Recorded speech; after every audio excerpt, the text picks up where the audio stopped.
Olá, está no ar o programa Saúde e Vida. Estamos no mês de outubro, mês dedicado à campanha de rastreio e diagnóstico precoce do cancro da mama. Por essa razão, hoje vamos falar sobre este assunto. Dados da Organização Mundial da Saúde indicam que por ano são diagnosticados cerca de 2,9 milhões de casos de cancro da mama em todo o mundo. No nosso país, o cancro da mama é o terceiro mais frequente e, em média, são registrados cerca de 1.400 casos de cancro da mama. O tratamento do cancro da mama em Moçambique tem evoluído significativamente ao longo dos anos e, com a introdução de novos procedimentos e tratamentos, tem-se conseguido cada vez mais salvar vidas e garantir uma melhor qualidade de vida para os pacientes com cancro da mama. A título de exemplo, temos o serviço de radioterapia que, desde a sua inauguração em 2019, tem registrado progressos assinaláveis no tratamento do cancro da mama. Portanto, vamos a seguir conhecer e saber como funciona este serviço.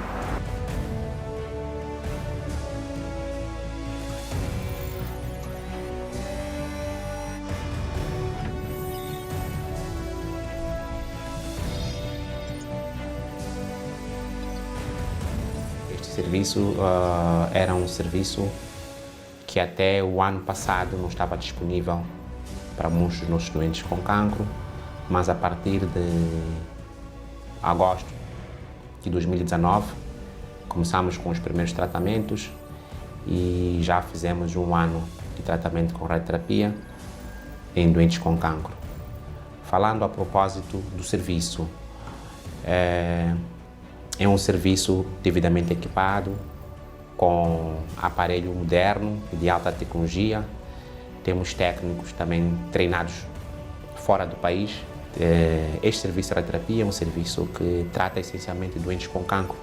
E tratar doentes com cancro é falar de histórias familiares, é falar de histórias de cidadãos, homens, mulheres inseridos na nossa sociedade.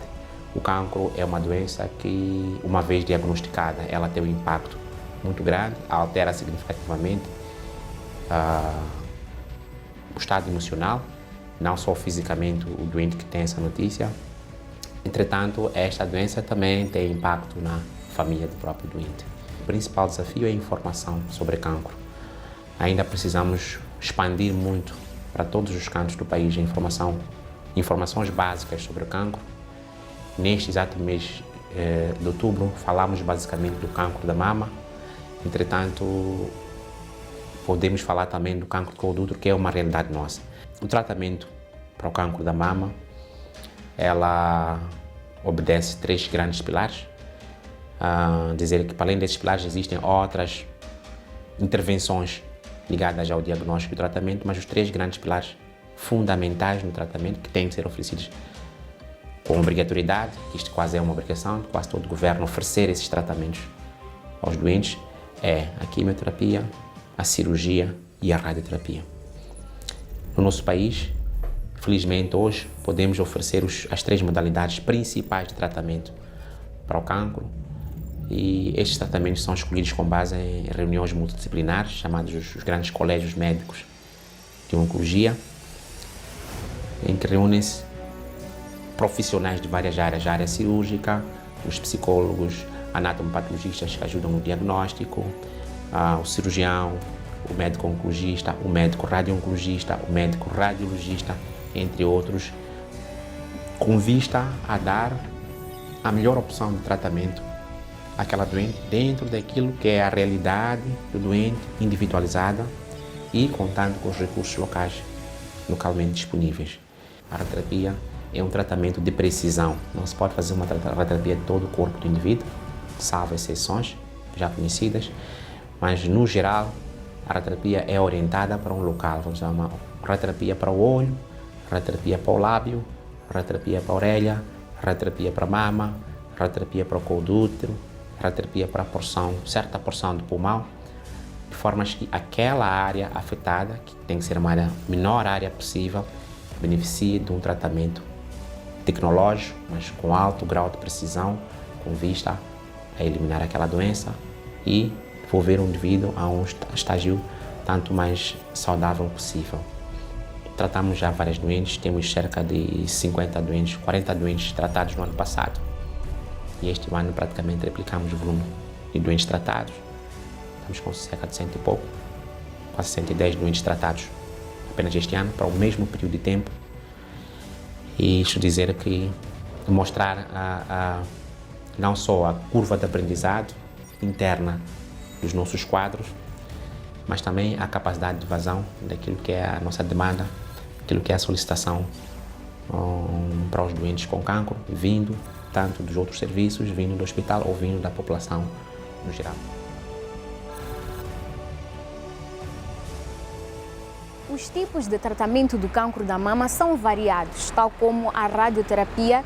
A cirurgia da mama é também um tratamento curativo indicado quando o tumor ainda é relativamente pequeno. Portanto, saiba seguir em que consiste a cirurgia da mama e tenha também algumas orientações sobre os cuidados que deve-se ter para evitar complicações depois da cirurgia da mama com o médico cirurgião Dr. Samiro Kamal. Eu chamo-me Samiro Kamal, sou médico cirurgião geral, neste momento a trabalhar no Hospital Central de Maputo, no serviço de cirurgia 2, que é o serviço que atende as pacientes com patologia ou doença da mama. Que cuidados a mulher deve ter nos primeiros dias após a cirurgia de mama? Ela tem que manter o repouso e evitar qualquer esforço físico que possa, de uma ou de outra maneira, interferir com o processo de cicatrização da ferida. Mas para que ela, de facto, tenha uma ótima evolução, portanto, pós-operatória, é extremamente importante que ela tenha um pré-operatório adequado. Um pré-operatório adequado seria uma paciente que tenha um estado nutricional satisfatório, que tenha um sistema de defesa, portanto, o sistema imune minimamente competente, não é? E uma avaliação clínica também satisfatória para que seja submetida à intervenção cirúrgica. Todos estes fatores são importantes para que ela tenha uma ótima evolução pós-operatória. Portanto, tendo um bom estado imunológico e um bom estado nutricional, permite que ela tenha uma ótima evolução em relação ao processo de cicatrização da ferida operatória. Existe um sabonete específico que se usa para lavar a ferida? Não existe nenhum sabonete específico que vá melhorar ou prevenir qualquer complicação da ferida operatória. Estamos a falar das complicações da ferida operatória, estamos a falar do sangramento, que é imediato, estamos a falar da infecção da ferida operatória e estamos a falar da descência da ferida, é quando a ferida se abre antes, portanto, de completar o processo de cicatrização. Portanto, até que o cirurgião tenha certeza que a pele já fechou, vai usar os solutos indicados na unidade sanitária. Após retirar os pontos, é recomendado o uso de qualquer sabão, qualquer sabonete para lavar a ferida. Então, não creio que haja nenhum sabonete em específico que vá ajudar na cicatrização ou que vá prevenir, de facto, complicações da ferida operatória. Quando é que são retirados os pontos? Quando nós temos a certeza de que a pele já cicatrizou, portanto já fechou, nós retiramos os pontos. E isto varia num período de 8 a 12 dias, em média. Pode levar um pouco mais de tempo, mas em média estamos entre 8 a 12 dias. Okay? Uma média ao 10º dia nós podemos seguramente retirar os pontos. Depois de recuperar, a paciente pode voltar a fazer exercícios físicos? A paciente não só deve praticar exercícios físicos, como é mandatório. Como nós vimos, um dos fatores de risco para desenvolver o cancro da mama é a vida sedentária, portanto a falta de atividade física. Então é importante que a paciente faça exercício físico no pós-operatório, mas ele deve ser progressivo. Nos primeiros dias, portanto o exercício fundamental é a mobilização do membro do lado em que foi feita a cirurgia. por algum motivo, durante a cirurgia, nós tocamos em algumas estruturas, principalmente nervosas, que podem influenciar naquilo que é a mobilização do membro superior. Então é crucial que o quanto antes a paciente comece a mobilizar este membro. Para onde se dirigir após a descoberta de um nódulo na mama? Nas unidades sanitárias mais próximas, em qualquer unidade sanitária, nós temos as consultas, temos médicos, temos técnicos e enfermeiros preparados para fazerem o exame clínico da mama. Identificado o nódulo, o tumor ou qualquer outra alteração ao nível da mama, ele é referido, portanto, para um hospital de nível superior. Felizmente, os nossos hospitais gerais, hospitais provinciais, têm cirurgiões que tratam, que fazem o tratamento da mama, de doenças da mama. No nosso caso, qualquer outra complicação que possa existir ao nível dessas unidades periféricas, eles são referidos também ao hospital de referência, que é o Hospital Central de Maputo, onde será atendida por uma equipa de cirurgiões e que irá dar seguimento ao caso e, de facto, chegar ao tratamento, se é cirúrgico, se não é, se de facto é um tumor benigno, se é um tumor maligno, com base em alguns exames auxiliares de diagnóstico, vai determinar aquilo que será a conduta terapêutica do paciente. Então, todas as unidades sanitárias estão preparadas para fazer um diagnóstico ou rastreio da doença da mama, que é o carcinoma da mama em específico. O apoio familiar é muito importante nestes momentos. Que recomendações deixa para as famílias moçambicanas? O apoio emocional familiar é fundamental. Estas pacientes, só pela patologia, portanto, já são pacientes que se encontram deprimidas em algum momento. E o apoio familiar é fundamental. Nós temos que conversar com o paciente. Vamos falar especificamente do marido. Só o fato do marido acompanhar a mulher a uma consulta já lhe dá mais conforto, já lhe dá mais segurança, já lhe dá mais força para poder enfrentar os desafios que dali para frente irão surgir. Então é fundamental que a família dê este apoio, porque a paciente já está com trauma, não só da doença, como do tratamento que dali advém, portanto a cirurgia e portanto o tratamento que vai coadjuvar aquilo que é o tratamento cirúrgico. Estamos a falar da quimioterapia, estamos a falar da radioterapia, da hormonoterapia. Então é fundamental que a família dê este apoio emocional. Mas para que isto aconteça, a família tem que conhecer um pouco da doença também, né? Tem que conhecer um pouco da doença. E é nestas consultas em que a família vai acompanhar esta paciente que vai tentar perceber, não é? Que doença é que é, que tipo de tumor é que é, que tratamento é que irá ser submetida, como é que será a evolução, portanto, qual é o prognóstico. Então, são detalhes que o paciente, o acompanhante, tendo, vai facilitar e ajudar muito na preparação psicológica desta paciente. E depois de conhecermos o serviço de radioterapia do Hospital Central de Maputo e também de aumentarmos os nossos conhecimentos sobre a cirurgia da mama, é momento de fazermos o nosso primeiro intervalo e voltamos já com mais informações para si. Não saia daí! Bem-vindo de volta ao programa Saúde e Vida. Para você que só agora ligou o seu receptor, hoje estamos a falar sobre o cancro da mama. E fala-se muito sobre o autoexame da mama como uma medida que ajuda na detecção precoce do cancro da mama. Você sabe qual é a importância do autoexame da mama? Sabe qual é a importância da mulher conhecer o próprio corpo e descobrir quando algo não está bom?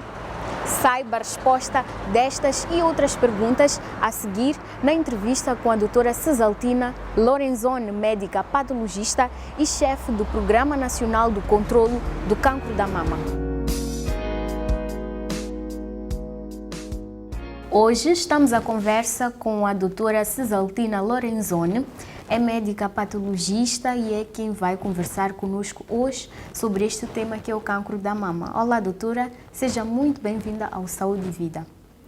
Olá, obrigada por este programa, pelo convite feito para falar sobre o cancro da mama.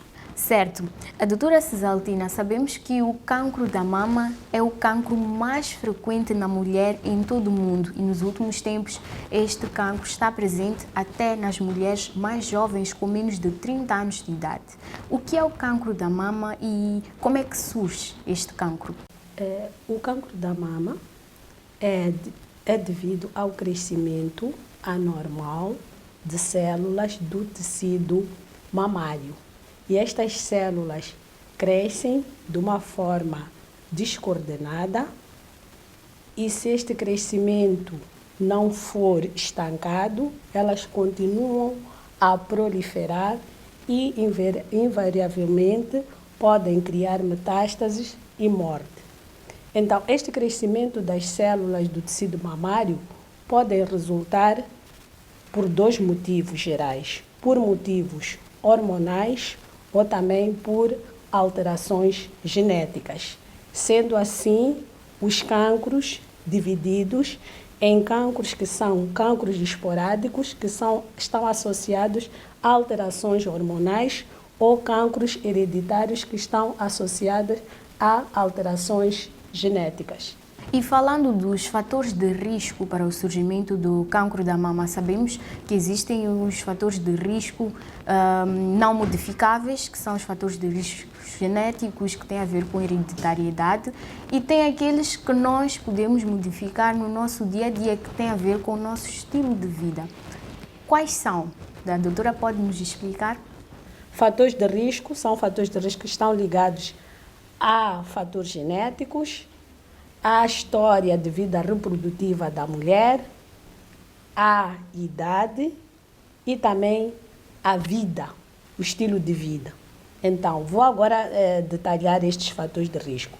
Temos o estilo de vida, a inatividade física, a obesidade, principalmente a obesidade depois do período da menopausa, o tipo de alimentação, o não consumo de frutas e vegetais é um risco, o consumo de gorduras é um risco acrescido, o consumo de álcool é um risco, o consumo de tabaco também é um risco.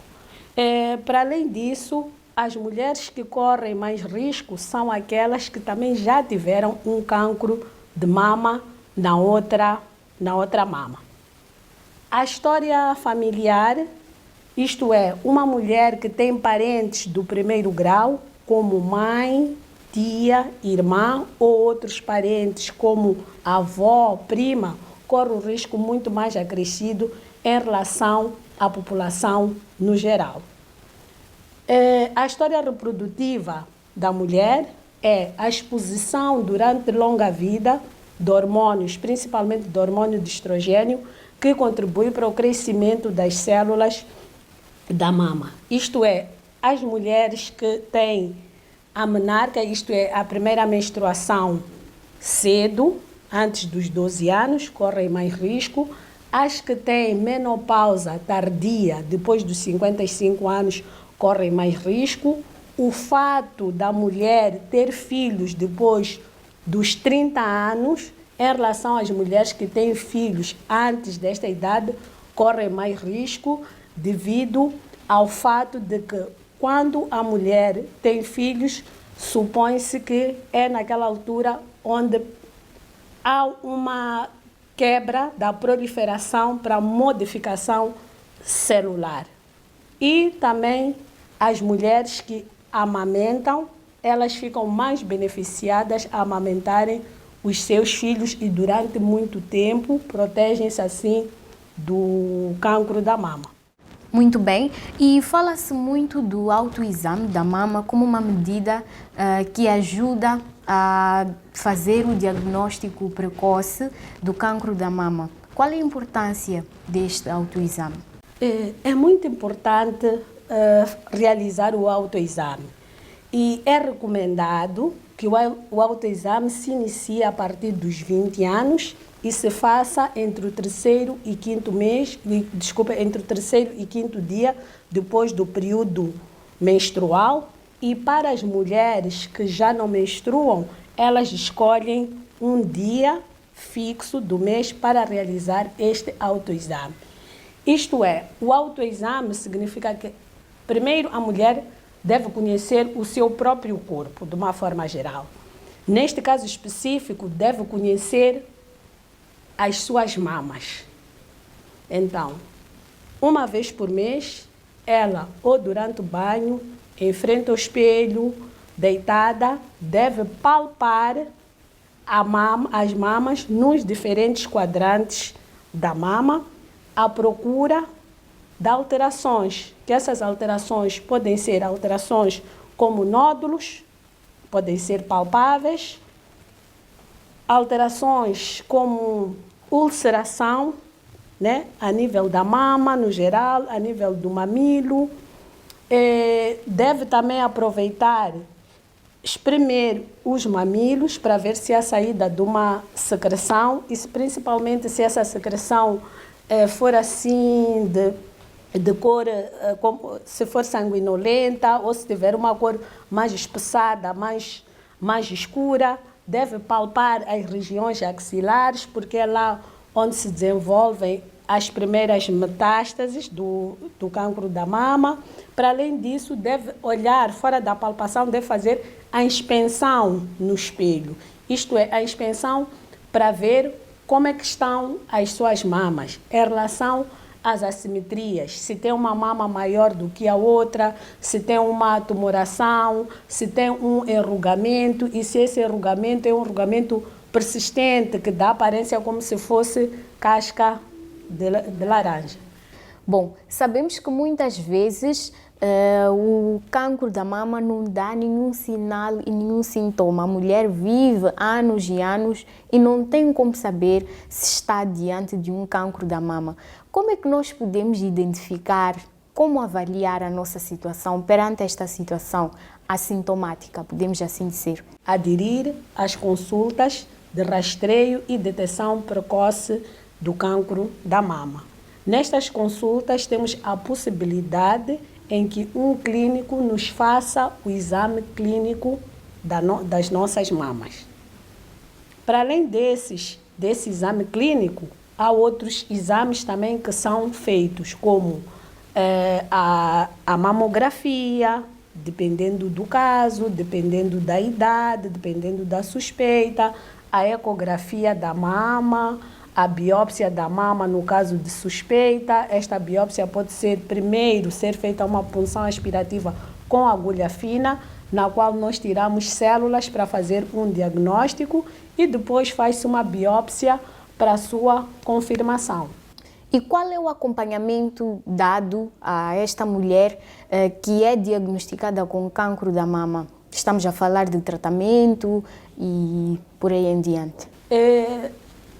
Para o acompanhamento, tal como o cancro da mama, como outros tipos de cancro, este é um acompanhamento que tem que ser multidisciplinar.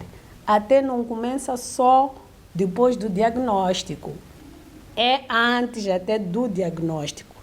Este acompanhamento tem que ser multidisciplinar, em que há uma equipa de saúde que temos o médico, desde o médico de clínica geral, o médico de radiologia, que vai fazer o diagnóstico de imagens radiológicas, o anatomopatologista, em que é o responsável para o diagnóstico de células ou de tecidos alterados, o médico cirurgião, o médico oncologista, o médico dos cuidados paliativos, o médico radiologista e também existe aquele acompanhamento psicossocial. Então, para dizer que intervém uma abordagem de vários atores.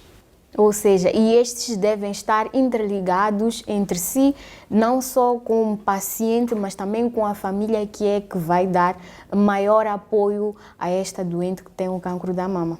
Sim. Daí a importância da família participar nas consultas e ajudar a esta mulher. Doutora, nós estamos a chegar ao fim desta conversa, mas estamos no mês de outubro, é dedicado a esta campanha que é de diagnóstico precoce e rastreio do cancro da mama. O que é que nos pode dizer em jeito de últimas considerações acerca do cancro da mama? Dizer que o cancro da mama em Moçambique é o segundo cancro mais comum, afeta mulheres também em idade jovem. Temos cerca de 1.400 casos de cancro da mama no nosso país, muitos dos quais chegam já num estadio avançado. E a mensagem que eu gostaria de passar é que as mulheres, mas também os homens, devem estar alertas para os sinais e sintomas do cancro da mama, devem realizar o autoexame mensalmente das suas mamas, devem se dirigir às unidades sanitárias para aderir aos programas de rastreio que já estão preconizados.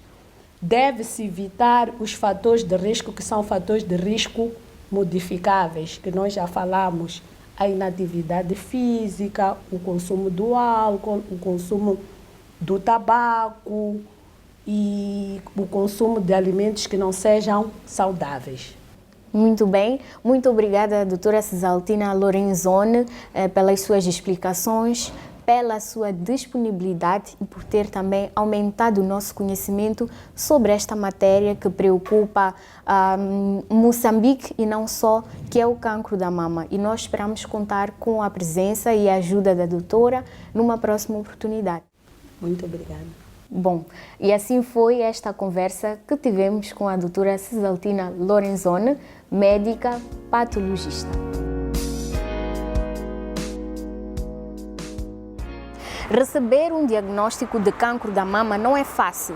É necessário um esforço multidisciplinar que inclui equipa médica, família e, por vezes, associações que prestam apoio psicossocial aos pacientes com cancro da mama. Portanto, conheça a seguir algumas atividades desenvolvidas pela Associação de Luta contra o Cancro junto aos pacientes na oncologia do Hospital Central de Maputo. A nossa associação existe desde 2001, começou, portanto, com pequenas atividades, depois a associação interrompeu as suas atividades durante os anos e depois retomou em 2009. De lá para cá a associação tem crescido bastante e neste momento estamos com, além da nossa sede, temos uma delegação na Beira, outra delegação em Nampula. Temos duas áreas distintas, que é a área da sensibilização sobre a prevenção e temos a área do apoio psicossocial aos pacientes. Fazemos palestras em todos os hospitais, nos centros de saúde, nas escolas, que é o nosso enfoque, nos mercados, nas organizações religiosas, nas empresas. Portanto, em todo o lado que achamos que é importante e onde nos solicitam, nós fazemos palestras sobre 4 temas que nós focamos mais, que é sobre o cancro da mama, do colo do útero, da próstata e o cancro de Burkitt, que é o cancro da criança. Por vezes associamos também ao cancro de Kaposi. Visitamos os pacientes quase diariamente nas enfermarias que estão aqui por cima, são à volta de 35 camas, tanto de inteirarmos de como é que estão os pacientes e também das suas necessidades. É preciso notar que grande parte dos pacientes são os que vêm das províncias, portanto estão aqui deslocados e são aqueles que precisam de mais atenção, não é? Da parte da manhã, nós estamos aqui embaixo, há uns 3 anos, talvez, criou-se o Hospital Dia, que é mesmo aqui na sala ao lado, onde fazem o trabalho da quimioterapia e os pacientes vêm da recepção para cá para baixo e nós servimos um lanche aos pacientes e aos seus acompanhantes. Portanto, começamos a servir por volta das 9 horas, e aquilo que nós podemos dar, que é fruta, ou pão, chá, sumo. Agora, no tempo de Covid, naturalmente que limitamos um pouco, não é? Mas em termos de servir o chá, por causa das chávenas e da higiene, então limitamos um bocado, mas continuamos sempre a fazer o nosso trabalho. Para além do hospital dia, nós também depois subimos ao primeiro andar e servimos também este lanche às pessoas que estão à espera das consultas, não é? Estão à espera de ser atendidos nas consultas e temos uma média de 50 a 60 pessoas diariamente quem nós damos este apoio aqui. Para além de fazermos este trabalho aqui na oncologia, no período da tarde fazemos também na pediatria, das 14 às 16, durante muitos anos fizemos este apoio psicossocial aos pacientes da hemato-oncologia, que às vezes estendíamos também para as pacientes das doenças gerais, e tínhamos um calendário semanal de atividades diferentes que fazíamos com estas crianças.